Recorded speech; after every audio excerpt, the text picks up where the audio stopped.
안녕하세요. 우리 친구들 반갑습니다. 명랑한 사회쌤, 명쌤입니다. 자, 우리 이번 시간에도 계속해서 첫 번째 단원, 새로운 사회를 향한 움직임 살펴보도록 할 텐데요. 이번 시간에 살펴볼 사건이 두 가지가 있어요. 갑신정변, 동학 농민운동, 이 두 가지 사건만 집중적으로 이번 시간에 살펴볼 텐데요. 선생님이 생각할 때 이 두 가지 사건이 가장 제목과 연관성 있는 그런 내용이 아닐까 싶어요. 새로운 사회를 향한 움직임? 갑신정변, 동학 농민운동이 바로 새로운 사회를 이루기 위한 움직임에 해당하는 사건들이거든요. 어떠한 사건이길래 명쌤이 이런 이야기를 하는지는 직접 그 사건 속으로 들어가 보면 알 수 있겠죠.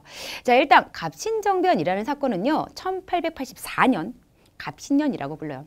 이 갑신년에 급진 개화파 세력이 일으킨 정변을 가리켜요. 정치적 변이 일어났어요. 줄여서 그냥 갑신정변이라고 말을 하는데요. 이 사건을 이해하기 위해서는요, 우리나라가 개항 이후에 개화에 대해서 두 가지 다른 주장을 벌였던 그 모습부터 살펴봐야 합니다. 자, 개항, 나라 문을 열다라는 뜻이에요. 나라 문이 열렸으니까 새로운 문물이 들어오겠죠. 다른 나라와 교류를 하겠죠. 그러다 보니까 이러한 교류와 문물 수용을 바탕으로 해서 나라가 변화되겠죠. 개항 이후에 나라를 변화시켜요. 그런 모습을 개화라고 말을 해요. 좀 단어가 어렵죠? 나라를 바꾸다라고 생각하시면 돼요. 근데 이 개화에 대해서 사람들의 생각이 둘로 나뉘어져 있었어요. 이 김홍집을 중심으로 한 사람들은요, 개화를 하되 차근차근 하자. 이게 무슨 말이냐? 조선의 법과 제도는 그대로 두고 서양의 기술만 받아들이는 개화를 하자라고 주장을 해요. 정치 제도, 신분 제도 이런 건 그대로 유지하고 기술만 받아들이는 점진적인 개화를 주장하는 겁니다. 이에 비해서 김옥균을 중심으로 한 사람은요, 아니야. 이제 외교 관계에서부터 많은 걸 바꿔야 돼. 일단 조선 청해 간섭에서 벗어나야 해. 자주국가의 면모를 갖춰야지. 그리고 제도, 사상, 기술, 법 싹 다 전체적으로 바꿔야 돼. 전체적으로 근본 개혁을 주장했기 때문에 좀 더 급진적인 주장을 벌였다. 급진 개화파. 이렇게 좀 구분해서 불러요. 자, 이런 식으로 이제 생각이 달라서 대립하고 있던 시기에 조선 정부는요, 이제 김홍집과 비슷한 청에 간섭받는 것도 그대로 유지하고 법과 제도는 조선의 것을 그대로 유지한 채 적당히 기술만 받아들이는 개화 정책을 펴고 있었어요. 그러다 보니까 김옥균과 같은 사람들은 이거는 제대로 된 개화가 아니야. 답답해. 우리가 직접 나서서 사회를 바꿔야 해 라는 생각을 갖게 된 거죠. 근데 사회를 바꿔야 되긴 되겠는데 김옥균 등이 막상 자신들만의 힘으로는요, 나라를 바꾸는 걸 좀 주저합니다. 아무래도 청의 간섭이라는 게 있다 보니까 정변을 일으켜도 실패할 가능성이 높다라는 염려가 들었던 거죠. 마침 그때 일본이 도와주겠다라는 약속을 하기에 이릅니다. 일본 같은 경우요, 우리나라에서 영향력을 확대하기 위해서 바로 김옥균에게 군사 지원을 약속했던 거죠. 이러한 약속이 맺어지면서 바로 우정총국 개국 축하 잔치날에 김옥균을 중심으로 한 급진 개화파에 해당하는 사람들이요, 정변을 일으켰던 거죠. 이게 갑신년에 일어난 정변이라서 갑신정변이라고 부르는 겁니다. 자, 우정총국은요, 우체국이라고 생각하시면 돼요. 이제 우편 업무를 담당했던 우정총국 문영걸 축하하기 위해서 시끌벅적 잔치가 벌어졌고, 그 잔치를 틈타 갑신정변이 일어났구나, 이렇게 생각하시면 돼요. 자, 이렇게 해서 이제 갑신정변을 일으켰던 사람들은요, 고종 왕비가 머무는 곳을 옮겼고요. 자신들과 의견이 다른 사람들을 죽이기까지 했어요. 그러면서 새롭게 정부 조직하고 새로운 사회를 만들기 위해서 개혁안을 발표합니다. 과연 갑신정변을 일으켰던 사람들이 어떻게 새로운 사회를 일구고자 했는지 개혁안을 통해서 우리가 한번 생각해 보도록 할게요. 청에 대한 조공의 허례를 폐지한다. 청으로부터 이제 간섭받지 않는 자주 국가의 면모를 갖추자. 이런 주장이에요. 자주 국가 이루려고 한 거죠. 그리고 신분제를 폐지하고 능력에 따라 관리를 임명한다. 이제부터 신분제가 없는 평등한 사회를 이루고자 합니다. 세금 제도를 고쳐서 관리의 부정도 막고 국가의 살림살이를 튼튼히 한다. 부정한 관리를 처벌하고 백성들이 빚진 쌀을 면제한다. 이 사건이요. 3일 만에 실패로 끝나요. 그래서 성공에 이르지 못했지만 최소한 이런 개혁안 등을 통해서 김옥균 등의 갑신정변을 일으켰던 사람들이 자주국가 평등사회라고 하는 새로운 사회를 이루고자 했다는 건 알 수 있겠죠. 성공했든 실패했든 이 사건을 일으킨 사람들이 원했던 사회가 무엇이냐라는 걸 우리가 지금 확인하고 있는 거예요. 선생님이 맨 처음 강의 시작할 때 여러분 오늘 살펴볼 두 가지 사건은 바로 제목과 연관 지어 볼 때 새로운 사회를 향한 움직임입니다 라고 했죠. 새로운 사회 이루고자 하는 움직임이었던 거 이해가 좀 되나요? 그랬으나 안타깝게도요. 자, 청군이 이러한 것에 반대하면서 이 사건에 개입했고요. 일본이 왜 군사적으로 지원하겠다 약속했다라고 했죠. 근데 그 약속도 지키지 않아요. 그래서 일본군이 물러나면서 3일 만에 이 사건은 끝나고 맙니다. 그래서 이 사건을 3일 천하라고도 불러요. 자, 어쨌든 실패에 이르렀다라고 하지만 앞에서 봤다시피 새로운 국가를 만들려고 했던 개혁의 시도였다는 긍정적인 의미를 지니고 있죠. 그렇지만 일본이라는 또 다른 외세의 힘에 의지했다는 거, 너무 성급하게 개혁을 시도해서 많은 사람들의 지지를 받지 못한 채 실패로 끝났다는 좀 부정적인 한계를 지니고 있기도 합니다. 자, 이제 다음으로 넘어가서요. 1894년에 일어났던 동학 농민운동을 살펴보도록 할게요. 이번에는요. 농민들이 또다시 새로운 사회를 이루기 위해서 움직였던 그런 모습을 보는 겁니다. 자, 왜 농민들이 들고 일어났느냐? 그 배경부터 보도록 할 텐데요. 전라도 고부라는 지역의 탐관오리가 엄청난 횡포를 일삼았어요. 그 사람의 이름이 조병갑이라는 거였는데요. 이 조병갑이 어떠한 식의 횡포를 일삼았냐면요. 이제 사람이 관하로 끌려왔어요. 저 사람의 죄는 무엇이냐라고 묻자 군수님의 아버지를 칭찬하는 내용의 비석을 세우려고 하는데 돈을 거두는데 그 돈을 내지 않았습니다. 아니, 군수 아버지를 칭찬하는 내용의 비석을 세우려고 백성들에게 돈을 걷어요. 아니, 안 내도 되죠.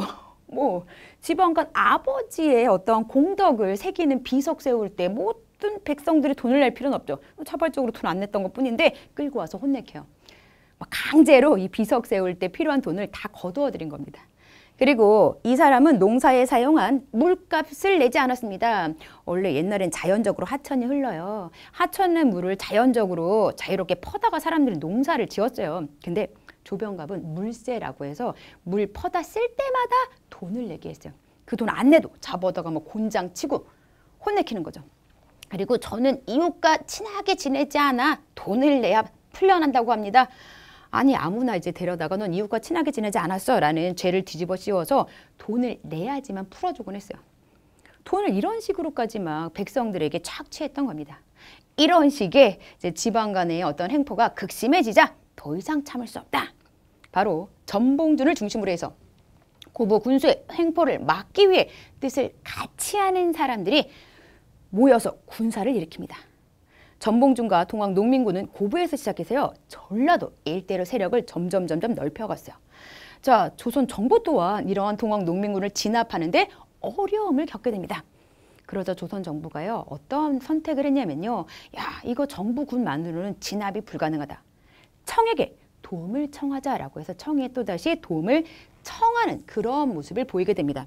자, 근데 이때 청이 조선에 군대를 보내요. 그러자 일본도 군대를 같이 보내는 그러한 일이 벌어져요. 조선도 모르게 청과 일본 사이에서는 조선에 군대 보낼 때 함께 보내자라는 약속이 맺어져 있었거든요. 그 약속에 따라서 청군, 일본군이 우리나라에 마구마구 오는 그러한 모습이 나타납니다. 이러한 모습이 나타나자 우리의 동학 농민군은 외국 군대가 우리나라 일에 개입하는 걸 막기 위해서 정부와 협상을 하게 됩니다. 그러면서 정부에 개혁안을 제출했고 정부는 너희들이 제출한 개혁안을 지키도록 하겠다 약속을 맺게 됩니다. 이 약속을 믿고요. 농민군이 스스로 흩어져요. 그럼 이때 이제 농민군이 어떠한 개혁안을 작성해서 정부에 제출했는지 보는 게 필요하겠죠. 자, 동학 농민군은 탐관오리, 못된 양반은 그 죄를 주사해 벌한다. 노비문서는 불태운다. 여러분, 노비문서 불태운다는 건 노비가 없는 평등한 사회를 이루자라는 뜻이에요. 앞서 갑신정변 때에도 신분제를 폐지하자 이런 주장을 벌였죠. 동학 농민운동 때에도 농민들이 바라던 세상은 평등한 사회였던 겁니다. 더불어서 정해진 세금 외에 잡다한 세금 마구마구 거두지 못하게 없앤다. 일본에 협력하는 사람을 벌한다. 일본과 같은 외세의 침략에 맞서야 한다. 라는 주장이 담겨 있는 겁니다. 평등한 사회, 더불어서 외세의 침략을 받지 않는 그러한 사회를 이 시기 농민들이 원했구나라는 걸 알 수 있어요. 자, 그런 다음에 또 어떻게 동학 농민운동이 전개되는지 쭉 다음 과정을 보도록 할게요. 자, 앞에서 동학 농민군이랑 조선 정부 사이에 협상이 체결되면서 동학 농민군을 스스로 해산했다라고 했어요. 그럼 동학 농민운동 끝난 거거든요, 현상적으로.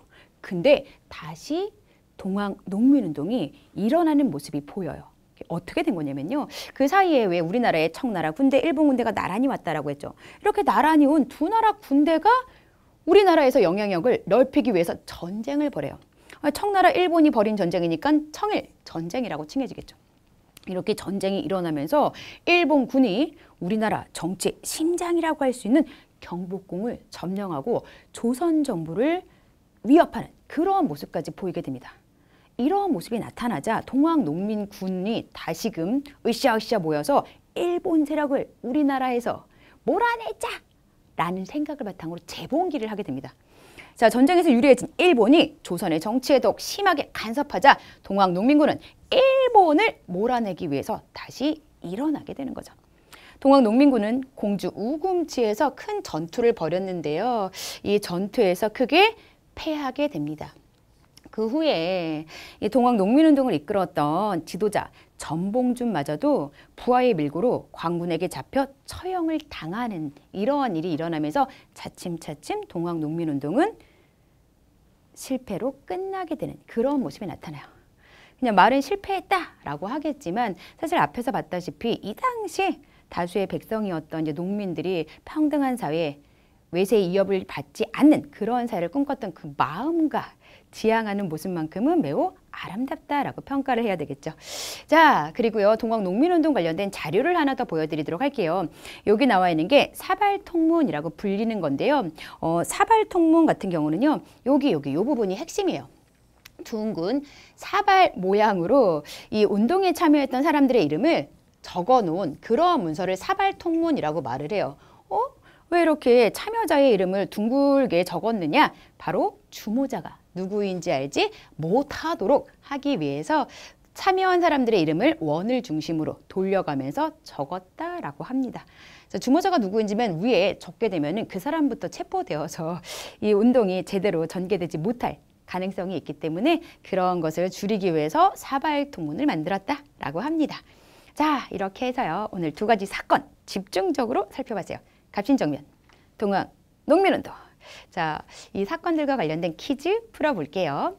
김옥균을 중심으로 사람들은 우정총국 개국 축하잔치를 틈타서 갑신정변이라는 사건을 일으켰죠. 자, 동학 농민운동의 지도자 중요합니다. 전봉준은 고부군수의 횡포를 막기 위해 군사를 일으키면서 동학 농민운동이 일어나게 되는 거죠. 자, 이 사건에서 유리해진 일본이 조선의 정치를 더욱 심하게 간섭했어요. 바로 청일전쟁에서 유리해진 일본이 조선 정치에 더욱 심하게 간섭했죠. 자, 그러자 동학 농민군은 다시금 일본을 몰아내기 위해서 일어나게 됩니다. 자, 퀴즈도 모두 풀어봤네요. 우리 친구들 이번 시간에도요. 열심히 공부하느라고 수고 많았습니다.